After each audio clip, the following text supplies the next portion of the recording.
Sahabat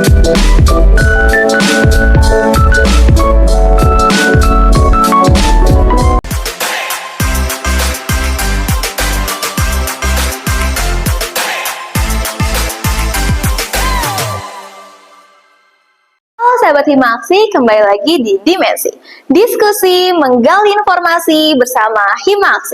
Tempatnya obrolan santai yang penuh inspirasi, motivasi, dan tentunya obrolan santai yang asik. Bareng saya, Fon Septiani, yang bakal nemenin kamu selama beberapa menit ke depan. Nah, di episode kali ini kita bakal ngobrolin suatu hal yang kelihatannya sederhana, sering dianggap sepele, padahal dampaknya itu besar banget untuk kehidupan sehari-hari, yaitu soal attitude sebagai mahasiswa. Khususnya di tengah era digital yang serba cepat dan banyak distraksi seperti sekarang ini. Nah, sekarang ini hampir semua aktivitas yang kita lakukan gak jauh dari handphone dan juga media sosial. Tapi, tanpa disadari kondisi ini itu bikin banyak mahasiswa gampang terdistraksi, gampang lelah secara mental, dan bahkan berpengaruh terhadap cara bersikap sehari-hari di lingkungan kampus. Nah, aku yakin teman-teman pasti udah gak sabar kan buat ngobrol santai soal gimana sih seharusnya sikap mahasiswa di tengah kondisi yang serba overstimulated seperti sekarang ini. Dan tentunya saya nggak sendirian. Di episode kali ini, saya sudah bersama narasumber yang pastinya luar biasa nih teman-teman, yang merupakan salah satu dosen dari program studi sarjana akuntansi. Langsung aja, mari kita sambut Ibu Siti Hana, SEMM.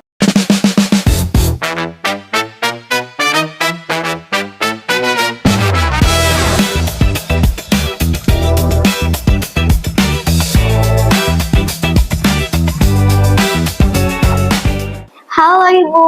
Halo. Gimana Ibu kabarnya? Alhamdulillah baik sekali. Alhamdulillah baik ya Ibu ya. Senang sekali bisa sharing-sharing seru bareng Ibu di sini. Gimana Bu perjalanannya menuju ke sini Bu? Alhamdulillah walaupun cuaca tadi sedikit hujan rintik-rintik ya, tapi karena Allah dan juga usaha optimal sampai juga ke sini dengan baik. Allah, memang hari ini lagi mendung, tapi tetap semangat ya Bu ya untuk sharing-sharing bersama sahabat Himaksi di sini. Oke, kalau boleh tahu Bu, sebelum ke sini ada kegiatan lain nggak Bu? Kalau hari ini kebetulan saya ngajar 4 kelas ya, 4 kelas karyawan, tapi dengan semangat, saya yakin pasti dengan semangat Anda jalan keluarnya ya. Jadi selalu semangat, optimis, dan insya Allah dibantu oleh Allah Subhanahu wa Ta'ala. Amin. Wah, Masya Allah ya teman-teman. Bu Siti Hana udah semangat banget loh buat sharing-sharing sama kita di sini.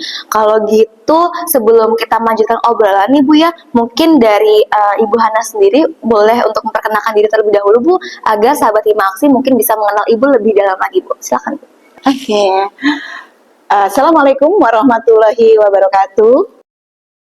Semangat pagi. Nama saya Siti Hana, saya biasa dipanggil dengan Bu Hana. Saya mengajar di Prodi Akuntansi S1 Universitas Pamulang. Saya sebelum mengajar, saya adalah praktisi di sebuah perusahaan telekomunikasi terkemuka di Indonesia. Dan saya saat ini juga selain mengajar, saya ada kegiatan berbisnis, yaitu saya salah satu komisaris di PT Lio Pertama Indonesia. Kita ngobrol di sini, ngobrol santai, insya Allah sharing ini bermanfaat untuk saya sendiri juga ya, pasti untuk teman-teman tentang attitude, karena attitude memang penting sekali. Kita banyak melihat di Indonesia, banyak sekali orang hancur karena attitude yang kurang baik. Mudah-mudahan sharing ini bisa membawa pencerahan kepada teman-teman mahasiswa, khususnya generasi muda Indonesia, supaya pada saat nanti menjadi masuk di industri atau menjadi seorang wirausaha atau yang mempunyai jabatan, attitude dinomorsatukan. Itu pesan saya. Oke, terima kasih banyak Ibu.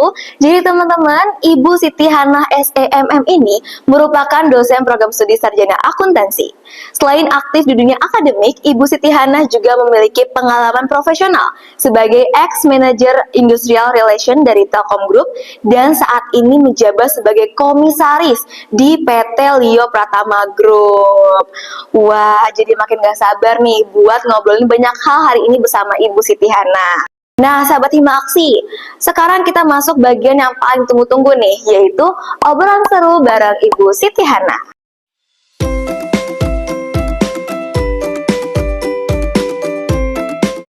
Baik, kita mulai dari hal yang paling dekat dulu nih. Kalau kita lihat saat ini mahasiswa hidup di era yang serba cepat, Bu, informasi suka datang terus-menerus melalui gadget, media sosial, dari mulai urusan akademik sampai kehidupan pribadi mahasiswa. Kondisi ini tuh tanpa sadar bisa membentuk kebiasaan dan cara bersikap mahasiswa sehari-hari di kampus, Bu. Jadi di tengah kondisi seperti ini, dalam kehidupan perkuliahan, menurut Ibu sendiri, seberapa penting sih Bu attitude mahasiswa jika dibandingkan dengan pencapaian akademik mereka, Bu? Oke, terima kasih. Kalau menurut perspektif akademi dan profesional ya, attitude sikap mahasiswa sama pentingnya, bahkan seringkali lebih penting dari pencapaian akademi atau IPK-nya. Kenapa sih? Karena membentuk karakter ya, mempengaruhi interaksi sosial, ketahanan mental, pada akhirnya menentukan kesuksesan jangka panjang di dunia kerja atau dunia wirausaha. Di mana kecerdasan saja itu tidak cukup ya, tanpa kepribadian yang baik. Keseimbangan keduanya menciptakan mahasiswa berkualitas yang utuh, siap menghadapi tantangan dunia nyata yang sangat dinamis saat ini ya. Beda dengan zamannya saya gitu ya. Kalau sekarang ini teman-teman ya memang harus menghadapi teknologi seperti ini. Gitu. Kenapa sih juga attitude itu penting? Karena mendukung kesuksesan akademi, sikap positif, membantu mahasiswa fokus mengatasi stres ya dalam ujian atau keseharian, dan disiplin dalam belajar yang berujung akhirnya pada prestasi yang lebih baik. Ya, di sini juga membentuk karakter ya. Kegiatan kampus seperti teman-teman di Hima itu akan mengasah karakter seperti tanggung jawab, kepemimpinan, dan kemampuan adaptasi melengkapi ilmu pengetahuan teman-teman mahasiswa. Baik, oke Bu. Jadi jika melihat kondisi mahasiswa saat ini nih Bu, di tengah era yang tentunya seperti yang sudah Ibu sampaikan serba cepat dan penuh distraksi digital ya Bu ya. Nah, bagaimana sih pandangan Ibu terhadap sikap mahasiswa di lingkungan kampus Bu? Oke, di era digital, mau nggak mau kan kita terima nggak terima kita harus mengikuti ya. Karena memang dunia sudah seperti ini gitu loh. Kita juga bisa kebayang tanpa era digital, tanpa teknologi, manusia segini banyak pasti kan tidak akan bisa menambah ilmu kita gitu ya. Nah di sini kalau saya memandangnya terhadap sikap mahasiswa mencakup tantangan atau distraksi ya, misinformation, tekanan produktivitas, sekaligus peluang akses informasi, mengadaptasi yang menuntut mahasiswa untuk memiliki hal-hal seperti ini. Nah, kenapa sih juga sikap kritis, adaptif, fokus, bijak menggunakan teknologi, serta mampu belajar seumur hidup. Jadi istilahnya tuh nggak ada belajar cukup sampai S1, cukup sampai S2, cukup sampai S3. Itu salah. Jadi yang namanya belajar itu ya seumur hidup gitu loh. Belajar kan nggak harus di bangku sekolah. Belajar itu kan bisa dari secari kertas aja tuh udah ilmu buat kita. Bahkan kita bicara dengan office boy itu udah ilmu buat kita. Kita bicara dengan sopir taksi itu udah ilmu buat kita. Itu yang dibilang kita mampu belajar seumur hidup. Agar dapat apa sih? Memanfaatkan kemajuan digital untuk pengembangan diri dan menghindari jebakan digital. Gitu loh ya. Terus, kenapa sih tantangan utama mahasiswa di era digital? Ya pastinya distraksi ya dan multitasking. Ya kenapa sih? Godaan media sosial dan notifikasi dapat mengganggu fokus kita untuk mengurangi kedalaman pembelajaran kita. Kan kadang-kadang kalau kita sudah main gadget ya, kita main tuh apalagi kalau sudah nonton drakor atau main games ya, pengennya itu terus. Nah, disinilah dibutuhkan bagaimana kita memanage waktu. Itu sebabnya saya selalu bilang di kelas ya, lakukan setiap pagi afirmasi. Apa sih yang mau kita lakukan hari ini? Apa sih niat kita untuk hari ini? Kayak perencanaan jangka pendek lah ya. Nah, dari situ kita sudah niat kita mau ini, mau ini, mau ini gitu loh. Di tengah jalan misalnya ada lewat, tapi kan kita sudah meniatkan. Nah, nanti malam sebelum tidur, kita juga melakukan evaluasi. Apa sih yang kita lakukan terhadap diri kita, kontribusi kita terhadap diri kita sendiri apa, terhadap keluarga kita apa. Oh, kita ternyata banyakkan main gadgetnya, banyakkan berteknologinya, berselancar. Nah, itu juga nggak boleh. Kita harus mengevaluasi diri kita. Karena teman-teman ini adalah generasi muda, generasi harapan bangsa di masa yang akan datang. Jadi harus pintar memanage waktu. Wah, Itu sih. itu ya Bu ya. Heeh. Iya sih Bu, kadang juga distraksi digital ini sangat amat relate ya Bu, untuk mahasiswa. Terus juga Ibu sempat nge-mention juga nih terkait drakoran. Jadi teman-teman benar, seperti apa yang udah Ibu Siti Hana sampaikan, bahwasanya memang kita itu tidak boleh berhenti untuk terus belajar ya Bu ya. Bahkan di media sosial pun kita bisa belajar banyak hal ya Bu ya, tapi tetap harus dengan porsi yang benar ya Bu ya, dan harus bisa manage waktu. Terus juga wah, tadi ada afirmasi positif sebelum kita beraktivitas, terus juga ada evaluasi juga sebelum kita tidur mungkin ya, karena biar bisa esok harinya bisa lebih baik lagi, seperti itu ya Bu ya. Wah, di pertengahan aja nih kita udah dapat materi atau dapat motivasi nih dari Ibu Siti Hana. Oke Bu, untuk era overstimulated ini, era yang banyak sekali distraksi digital yang udah kita dapat nih Bu dari luar gitu ya. Nah sering itu biasanya tuh era ini tuh sering disebut sebagai era dengan arus informasi yang sangat cepat dan tuntutan yang sangat tinggi Bu. Nah menurut Ibu sendiri, apakah kondisi ini lebih banyak membantu mahasiswa dalam proses belajar atau justru menjadi tantangan Bu yang membuat mahasiswa mungkin kewalahan Bu? Gitu ya. Kalau saya melihatnya di era digital, ya mau nggak mau kan kita terima nggak terima, kita harus terima ya. Memang banyak orang merasa pikirannya semakin penuh ya, karena mana sih semua cus gitu loh ya. Nah, sulit ya tenang dan mudah terpancing, ada kekhawatiran berlebihan, istilahnya overthinking atau overstimulated ya. Makin sering terdengar terutama di kalangan siswa atau mahasiswa. Yang menarik, banyak penelitian menunjukkan bahwa perkembangan teknologi berperan dalam meningkatkan kecenderungan overthinking. Nah, ini yang sangat berbahaya ya. Kenapa? Karena informasi berlebihan itu membuat otak akan kewalahan ya. Internet menyediakan informasi kan tanpa batas. Apa sih yang nggak ada sekarang di genggaman kita ya kan? Setiap kita diserbu berita, opini, analisis dan komentar spekulasi, nah itu pasti kita akan merasa wow gitu loh. Tapi ini harus kita sikapi dengan positif gitu loh. Kita harus bisa memprioritaskan mana yang penting, mana yang tidak penting. Jadi memang di era kecepatan seperti ini kita juga harus cepat juga. Mana yang penting, mana yang tidak penting. Nah, bagi otak ini menciptakan kondisi yang disebut information overload ya. Terlalu banyak informasi hingga sulit memproses mana yang penting dan mana yang tidak penting. Nah, akibatnya yang tadi dibilang, otak mudah kelelahan ya, maunya tidur aja. Nah, itu kan parah ya, jadi kayak kecanduan gitu ya. Terus muncul kecemasan karena banyak pilihan. Yang mana nih, yang mana nih, yang mana nih gitu kan. Nah, karena tidak bisa memanage teknologinya sendiri, digitalnya ini sendiri. Nah, sulit juga membuat keputusan yang sederhana. Sebenarnya keputusan itu ya sederhana, tapi karena kita sudah terlalu overload, makanya kita sulit untuk memutuskan sesuatu yang hanya itu sederhana. Terus adalah kadang muncul rasa takut ketinggalan informasi. Oh, takut didahului temennya gitu kan. Kadang-kadang banyak nih ada berita, sebenarnya berita belum disaring, tapi dia langsung takut ketinggalan sama temennya, dia main cepet sharing ke teman lainnya tanpa disaring lagi berita itu benar atau tidak gitu ya.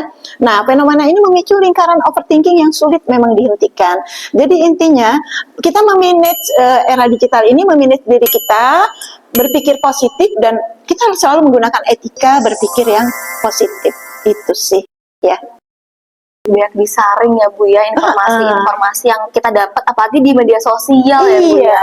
Kadang emang beberapa teman-teman nih langsung mengambil semua itu tanpa harus mencari lebih dalam lagi nih sebenarnya yang benar itu seperti apa sih teman-teman gitu, sampai akhirnya jadi bikin overstimulated. Iya. Itu ya Bu ya. Teman-teman kan anak akademisi, harusnya kan berpikirnya disaring dulu, berpikir positif, carilah tempat-tempat yang webnya resmi dan sebagainya. Benar nggak sih beritanya gitu loh.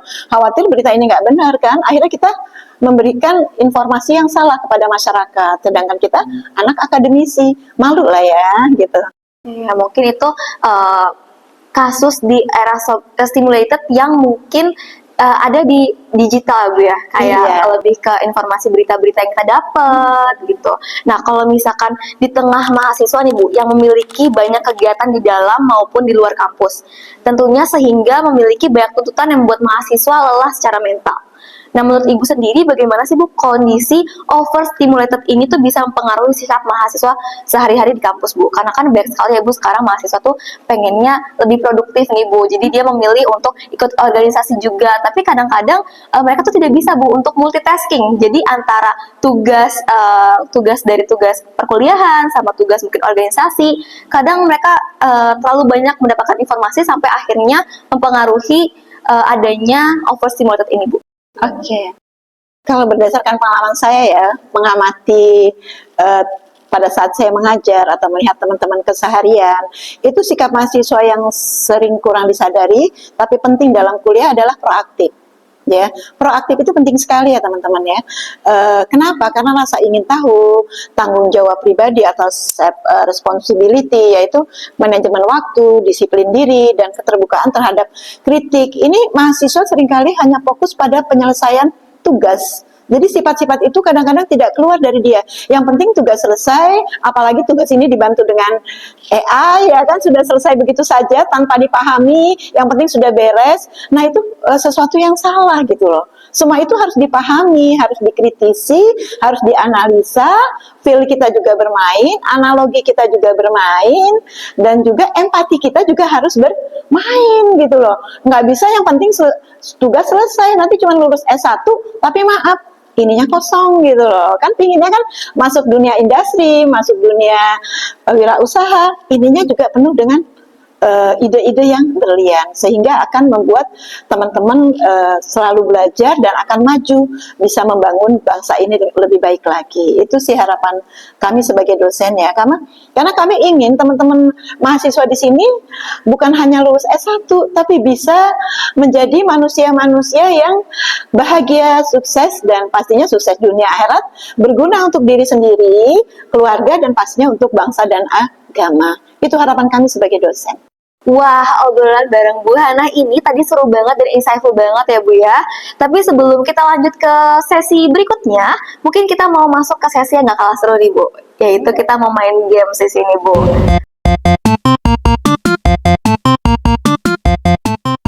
Boleh Mainan Bu? kekinian ya. Mainan kekinian. Kalau saya kan kekonoan. It's okay. Oke, jadi gamesnya ini adalah namanya emoji reaction Bu. It's okay. Oke, namanya itu adalah emoji reaction. Jadi sini saya izin menjelaskan mekanismenya Bu ya. Oke, jadi nanti saya akan menyebutkan satu case, lalu nanti Ibu cukup pilih salah satu aja Bu. Yap, di sini ada reaksinya Bu. Ini adalah reaksi yang baik dan ini reaksi yang kurang baik. Jadi nanti saya akan menyebutkan satu case kira-kira yang mungkin ada terjadi di lingkungan kampus ini. Nanti Ibu bereaksi kira-kira menurut Ibu sendiri sebagai perwakilan dari dosen-dosen, mungkin kira-kira hal tersebut tuh menurut Ibu baik atau kurang baik ya. Dan mungkin harapan juga Ibu bisa menjelaskan Ibu kenapa Ibu memilih reaksi tersebut. Oke, langsung saja kali ya kita ke case yang pertama. Case yang pertama adalah ada mahasiswa yang telat mengumpulkan tugas. Gimana tuh Bu reaksi Ibu terhadap hal tersebut? Kita hitung kali ya. 3, 2, 1. Oke, boleh Bu saya lihat? Oke, reaksinya kurang baik ya teman-teman. Kira-kira kenapa tuh Bu reaksinya kurang baik kalau misalkan melihat mahasiswa ada yang telat mengumpulkan tugas Bu? Oke, saya bukan melihat dari tugasnya ya, yang saya lihat dari etikanya dia. Jadi dengan dia mengumpulkan tugas, berarti dia kedisiplinannya oke. Dan ini akan kebawa sampai nanti masuk dunia industri atau dunia wirausaha. Karena disiplin itu adalah faktor paling penting di dalam dunia industri. Pada saat kita memasuki industri pertama, pasti yang dinilai oleh atasan kita, oleh HR kita adalah ketepatan waktu. Bahkan kalau bisa kita masuk jam 7 pagi, 10 menit sebelumnya kita sudah berada di tempat tersebut. Jadi saya melihat tugas ini tidak dikerjakan, berarti dia tidak memikirkan, tidak merasa bahwa ini yang menjadi satu tanggung jawab dia. Jadi rasa tanggung jawabnya juga tidak ada, disiplinnya tidak ada, dan dia tidak jujur sama diri sendiri gitu loh. Kenapa saya bilang tidak jujur sama diri sendiri?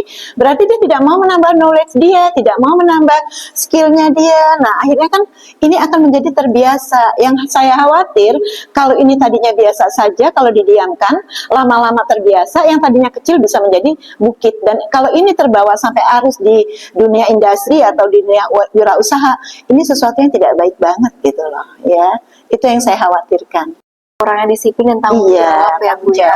Dengan dari hal-hal kecil seperti tugas aja, mungkin dari teman-teman bisa mulai lebih disiplin lagi dan bertanggung jawab atas tugas teman-teman.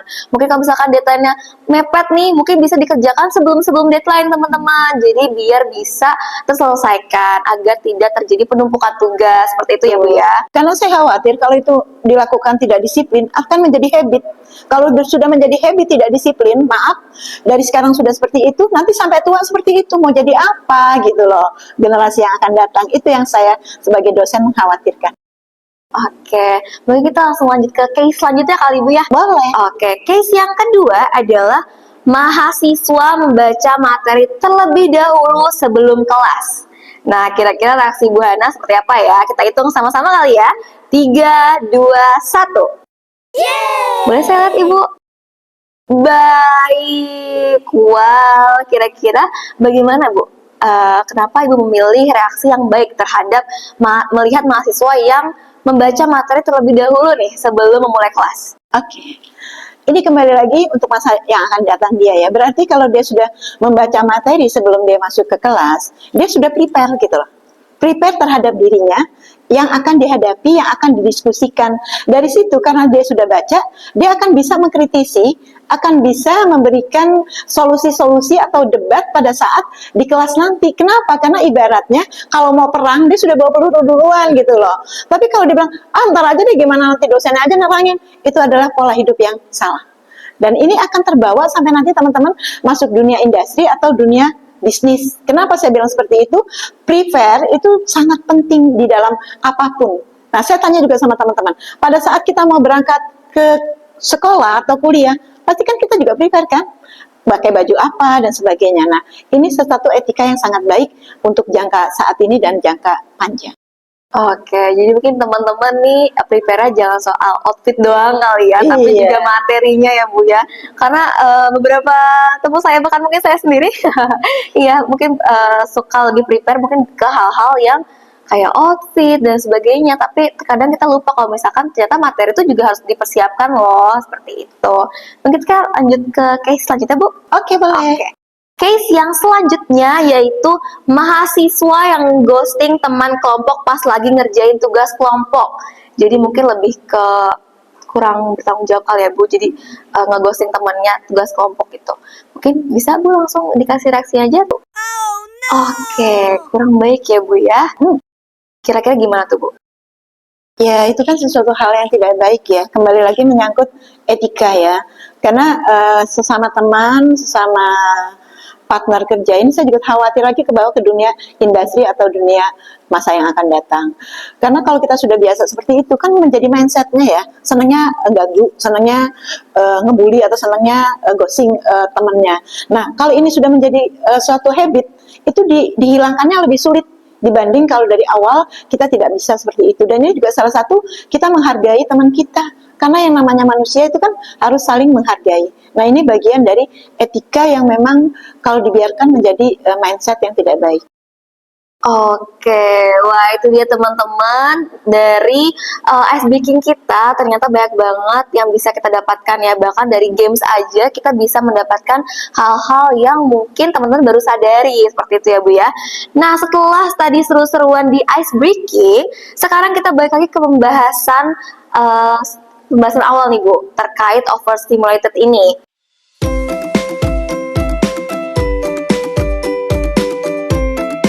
Nah, melihat obrolan kita tadi nih Bu, menurut Ibu apakah mahasiswa saat ini sudah cukup sadar bahwa sikap dan cara membawa diri itu akan berdampak jangka panjang, tidak hanya di kampus tapi juga di dunia kerja Bu?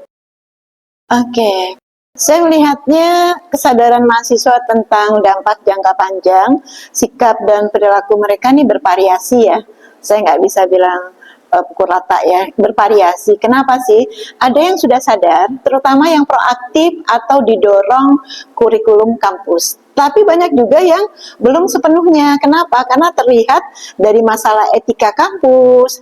Namun kesadaran ini terus tumbuh seiring pemahaman bahwa karakter, soft skill, dan reputasi digital itu penting untuk karir masa yang akan datang. Jadi saya melihatnya seperti itu ya. Kenapa sih? Di sini tanda-tanda kesadaran positif biasanya ada peningkatan soft skill dari mahasiswa sendiri. Di sini mulai sadar pentingnya communication skill, kerja tim, dan kepemimpinan seringkali melalui organisasi mahasiswa atau workshop-workshop yang dia hadiri. Itu ya tanda-tanda dia mempunyai kesadaran positif. Nah, pengembangan karakternya juga, terus juga manajemen diri, mahasiswa yang lebih senior atau aktif dalam berbagai kegiatan, itu belajar mengatur waktu dan prioritas untuk menyeimbangkan akademi dan pengembangan diri. Jadi perlu ya menyeimbangkan akademi dan pengembangan diri. Reputasi online-nya juga bagus ya, tanda-tanda itu yang dibilang jejak digital mereka penting, sehingga lebih hati-hati dalam bermedia sosial. Oke, mungkin harus lebih balance kali ya Bu antara hal akademik dan juga pengembangan diri kita. Oke Bu, jadi sekarang tadi Bu sempat menjelaskan terkait ikut organisasi, workshop dan sebagainya. Kadang mahasiswa-mahasiswa yang mengikuti hal tersebut, banyak nih mahasiswa yang sudah merasa bahwa dirinya itu sudah aktif dan produktif Bu. Tapi justru sikapnya itu mulai menurun Bu. Nah, bagaimana menurut Ibu cara membedakan sibuk yang sehat dan sibuk yang berlebihan? Karena beberapa Gen Z sekarang ya Bu ya, suka pengen produktif, pengen coba ini itu. Tapi terkadang karena mereka terlalu banyak mencoba dan mengiyakan semua kemungkinan yang ada, semua peluang-peluang yang ada, sampai akhirnya mereka tidak sadar bahwasanya itu bisa membuat kita merasa overwhelmed, jadinya overstimulated lagi, balik lagi, seperti itu Bu. Gimana Bu menurut Ibu? Oke, untuk membedakan sibuk sehat atau produktif ya, dan sibuk berlebihan atau sekedar sibuk atau sok sibuk lah istilahnya ya, itu fokusnya pada hasil yang terukur ya. Kenapa? Prioritas itu nomor satu ya, dan dampak pada diri sendiri. Dimana produktif menghasilkan pencapaian nyata dan energi positif ya, fokus pada apa yang dicapai ya. Sedangkan sibuk berlebihan hanya aktivitas tanpa hasil jelas, menyebabkan kelelahan mental dan seringkali mengabaikan istirahat atau fokus pada apa yang dikerjakan. Itu yang banyak dialami oleh mahasiswa ya. Saya akan kasih tanda kode ya, bahwa tanda sibuk sehat yaitu dia fokus hasil. Kenapa dia fokus hasil? Dia mengetahui apa sih yang ingin dicapai, misalnya tugas selesai, materi paham. Jadi bukan hanya tugas selesai ya, tapi materinya dipahami dan fokus pada penyelesaiannya. Ini bagian dari etika juga ya.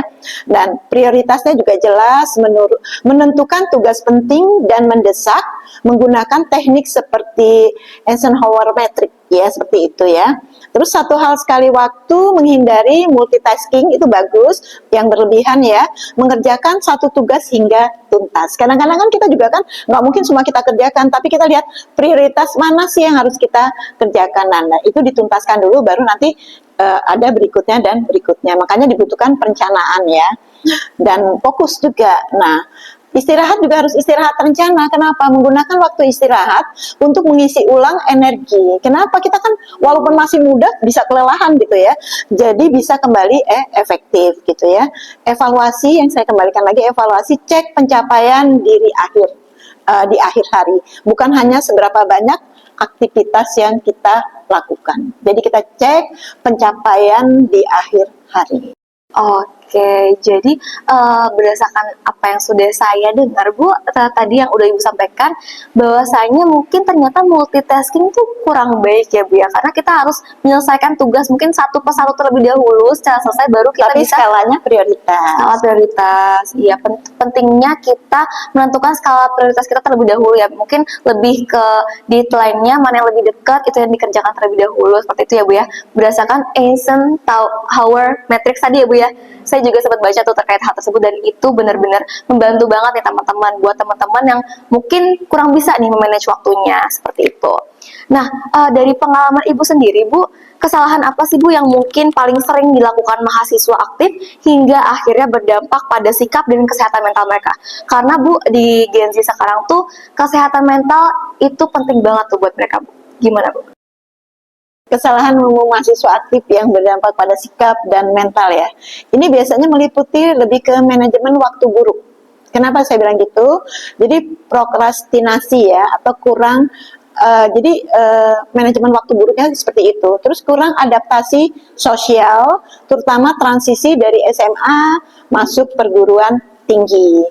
Terus ada tekanan tugas dan akademi. Masalah keuangan bisa juga, kebiasaan makan tidak sehat, itu juga maaf banyak sekali kebiasaan makan tidak sehat. Saya sering kali lihat mahasiswa memang murah meriah ya, tapi harus tetap hati-hati gitu loh. Misalnya mau cepat makannya Indomie setiap hari, itu nggak bagus ya, karena sudah ada penelitian Indomie itu tidak bagus. Bukan Indomie ya, pokoknya mie instan gitu ya. Mie instan itu tidak bagus dimakan setiap hari. Atau makanan-makanan yang warnanya tuh sangat cerah ya, kita kan nggak tahu itu dari apa. Nah itu juga bisa mengakibatkan tidak sehat ya. Hingga enggan mencari juga kadang juga enggan mencari bantuan profesional, malu bertanya gitu ya, karena merasa masalah sepele itu atau tidak tahu tempatnya. Nah, kesalahan ini sering memicu stres, gangguan makan, hingga isolasi sosial yang mengganggu kesehatan mental dan performa akademi teman-teman sendiri. Itu loh, ya. Oke, mungkin itu ya teman-teman ya. Tapi Bu, kalau misalkan mahasiswa nih sudah merasa mulai lelah mungkin secara mental dan sikapnya juga bisa ikut terdampak nih Bu. Kira-kira langkah sederhana apa Bu yang sebaiknya bisa dilakukan terlebih dahulu nih agar tidak terus terjebak dalam kondisi tersebut, Bu? Ya kalau satu-satunya ya, saya kan dari seorang pelajar, mahasiswa, terus sekolah sambil bekerja, terus juga punya bisnis dan sebagainya. Ya kita harus mengambil jeda singkat ya, istirahat sejenak. Jadi kadang kita butuh istirahat sejenak dari rutinitas ya, melakukan aktivitas menyenangkan, misalnya hobi ya, atau rekreasi ringan. Rekreasinya nggak usah yang mahal-mahal lah. Kalau kita mahasiswa, kita bisa jalan di situ Gintung gitu, kita bisa jalan di danau-danau yang tidak berbayar, atau kita bisa ke Ragunan yang murah meriah dan sebagainya ya. Ini bukan promosi Ragunan ya. Dan di sini berbicara juga dengan orang terdekat. Jadi hati-hati juga kita kalau bicara pun berbicara dengan orang terdekat ya, untuk melepaskan beban sambil menjaga kebutuhan dasar seperti tidur cukup, makan sehat, bergerak fisik untuk membangun fondasi pemulihan mental sebelum mengatasi sumber masalah secara mendalam. Jadi karena kita manusia gitu loh, nggak bisa terus kerja terus gitu. Kita tubuh kita ini butuh istirahat. Nah itu yang harus kita lakukan, itu sih. Jadi teman-teman, intinya adalah teman-teman boleh banget nih untuk produktif, tapi juga tetap harus melihat bahwasanya kita tuh juga butuh istirahat loh teman-teman. Jadi lebih di manage waktunya aja sih Bu ya sebenarnya. Butuh banget nih teman-teman buat kasih jeda sehari mungkin untuk istirahat. Jadi biar semuanya juga berjalan dengan baik ya Bu ya. Oke, mungkin terakhir nih Bu, kira-kira apa sih Bu tips dari Ibu untuk mahasiswa mungkin agar tetap aktif dan juga produktif tapi tidak mudah lelah dan tetap menjaga sikap di era overstimulated ini, Bu? Oke. Untuk tetap aktif ya, produktif pastinya, tidak mudah lelah dan menjaga sikap di era overstimulated ini, mahasiswa disarankan menerapkan manajemen waktu. Jadi kami kembalikan lagi, manajemen waktu yang efektif. Jadi jadwalkan, kalau perlu ya kita buat schedule lah di kamar kita gitulah ya. Terus kita juga bikin prioritas mana yang harus kita lakukan. Terus to-do listnya juga harus dibikin ya.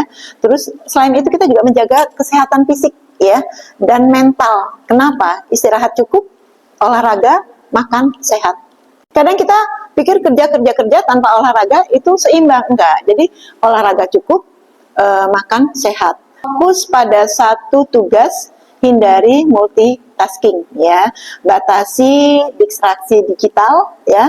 Kembangkan hobi kalau perlu dan lakukan aktivitas fisik ringan sebagai jeda serta belajar berkata tidak agar seimbang antara akademi dan personal. Kadang-kadang kan kita suka nggak enak bilang nggak tidaknya gitu. Kalau ada temen ngajak atau apa gitu, kita harus bisa bilang tidak gitu loh. Apalagi perlakuan itu bukan perlakuan yang membawa kebaikan untuk kita. Kita harus bisa bilang tidak, walaupun itu teman dekat yang ngajak ke kita. Wah, yang terakhir agak relate sih Bu di saya. Pentingnya untuk mengatakan tidak ya Bu ya, karena kita juga harus tahu batas kemampuan dari tubuh kita sendiri gitu ya. Jadi kalau misalkan sekiranya itu memang tidak bisa untuk dijalankan, jadi tidak apa-apa teman-teman untuk bilang tidak gitu, karena kita juga harus tahu kemampuan diri kita sendiri ya Bu ya. Oke, sekarang kita masuk ke sesi yang paling ditunggu-tunggu nih. Kemarin kita sudah buka question box Bu di Instagramnya Hima S Akuntansi, dan antusiasme kalian sangat amat luar biasa teman-teman. Jadi nantinya Bu saya akan membacakan beberapa pertanyaan yang sudah ditanyakan oleh sahabat Himaksi Bu. Oke, jadi langsung aja Ibu ya. Kita langsung ke pertanyaannya. Oke. Langsung aja, yang pertama itu dari akun @arifa_shf_. Oke, dari Arifa. Pertanyaannya adalah, agar perbedaan pendapat diskusi tidak menjadi konflik, sikap apa yang perlu dimiliki oleh seorang mahasiswa, Bu? Kadang mungkin kita nih ada di satu tim misalnya, Bu. Di satu tim, tapi beberapa kali mungkin kurang nyaman di satu anggota kelompok nih, sampai akhirnya dia harus mengemukakan pendapat dia kan Bu ya. Nah, tapi kadang-kadang mungkin tidak bisa diterima oleh anggota lainnya, sehingga terjadinya konflik tersebut. Nah, kira-kira menurut Ibu bagaimana? Kalau saya pesannya ya, kita selalu berpikir positif ya. Kita hadapi semua dengan positive thinking. Kita menjadi pendengar yang baik ya, supaya tidak terjadi konflik. Karena kita nggak tahu teman kita mungkin lagi ada masalah sehingga intonasinya tinggi dan sebagainya. Kita harus menjadi pendengar yang baik. Setelah itu kita juga harus empati. Kita punya rasa empati. Karena teman kita yang biasanya baik, terus biasanya bersahabat, kok tiba-tiba ini kok bikin garang dan sebagainya. Bisa jadi di balik itu dia ada sebuah masalah yang kita nggak tahu. Nah, kita empati seandainya kita jadi dia gimana. Jadi yang saya bilang ya, berpikir positif, empati, dan selalu mau mendengar dengan baik ya. Setelah itu baru kita cari apa sih penyebabnya, kita identifikasi masalahnya sehingga konflik itu bisa kita hindari. Dicari jalan tengahnya juga ya Bu ya. Oke, mungkin itu ya @arifa_shf_ jawabannya, dan itu mungkin juga bisa jadi pembelajaran juga buat teman-teman sahabat Himaksi yang sedang menonton. Langsung aja kita lanjut ke pertanyaan selanjutnya, yaitu dari akun @sweetlove. Oke, pertanyaannya adalah, apakah hubungan antara mahasiswa dan dosen itu sangat berpengaruh penting Bu terhadap mungkin di lingkungan akademik atau mungkin di luar itu?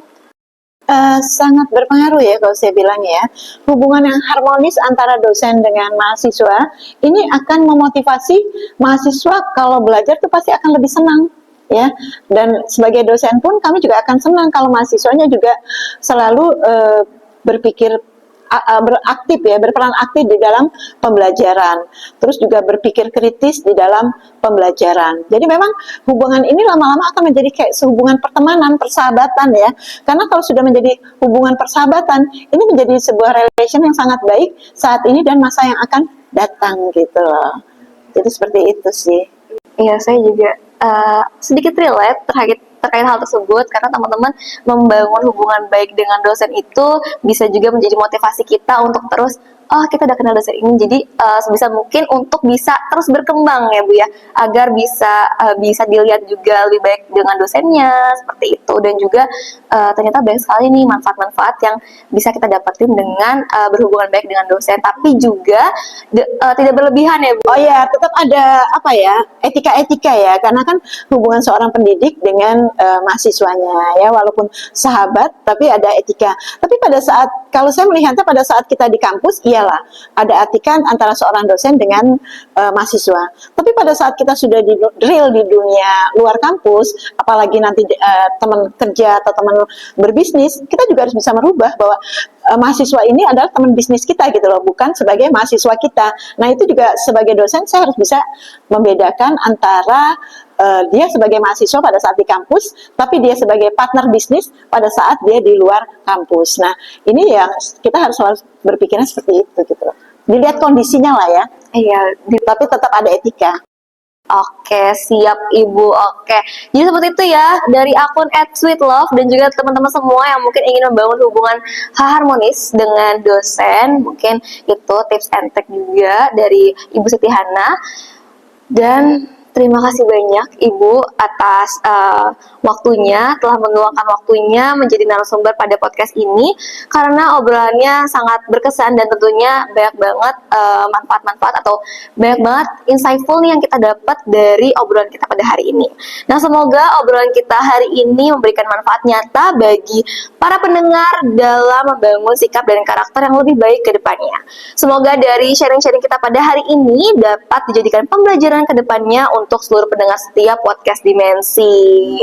Sebelum kita tutup, mungkin Bu Hana ada closing statement atau pesan singkat Bu yang ingin disampaikan kepada pendengar setia kita, sahabat Himaksi atau kepada seluruh mahasiswa mungkin untuk bagaimana sih tetap menjaga attitude baik di luar kampus maupun di dalam kampus Bu. Oke. Kalau saya melihatnya keseimbangan antara kerja keras dan istirahat ya, itu penting sekali baik mahasiswa maupun para pekerja dan di industri maupun di bisnis, serta manajemen diri yang baik. Jadi kita harus punya manajemen diri yang baik adalah kunci agar kita tetap produktif tanpa kelelahan di era digital seperti ini ya. Jargon saya, teknologi di genggaman kita, etika dan inovasi ditindakan inline kepada Allah, itu jargon saya ya. Insya Allah generasi muda Indonesia bahagia dan sukses dunia akhirat. Amin. Amin, amin ya rabbal alamin. Waduh, closing statementnya aja, masya Allah, tabarakallah ya teman-teman ya. Banyak sekali yang kita dapatkan dari obrolan kita pada hari ini. Ibu, ini kita noted banget nih Bu, kalau kata Gen Z zaman sekarang ya Bu ya. Oke, dari obrolan ini kita bisa belajar bahwa tantangan terbesar mahasiswa di era digital bukan hanya soal akademik, tapi juga bagaimana menjaga attitude di tengah derasnya informasi dan distraksi. Terima kasih atas waktu dan sharingnya hari ini, Ibu Siti Hana. Dan buat kamu, sahabat Hima Aksi yang lagi dengerin podcast ini, ingat, jadi mahasiswa itu bukan cuma soal pintar secara akademik aja, tapi juga soal bagaimana kita bersikap, menghargai orang lain, dan membawa diri. Karena sehebat apapun teknologi berkembang, attitude tetap harus diutamakan. Baik, sebelum benar-benar kita tutup, kita punya jargon nih Bu. Oke, jadi jargon yang pertama itu adalah kalau misalkan saya bilang dimensi, nanti kita sama-sama menjawab diskusi, menggali informasi bersama Hima Aksi. Ada gerakannya Bu ya. Yang kedua, kalau misalkan saya bilang Hima S1 Akuntansi, nanti kami sama-sama menjawab luar biasa dengan tangan mengepak. Gimana Ibu, siap? Langsung aja ya Bu ya. Oke. Dimensi, diskusi, menggali informasi bersama Hima Aksi. Hima S1 Akuntansi, luar biasa.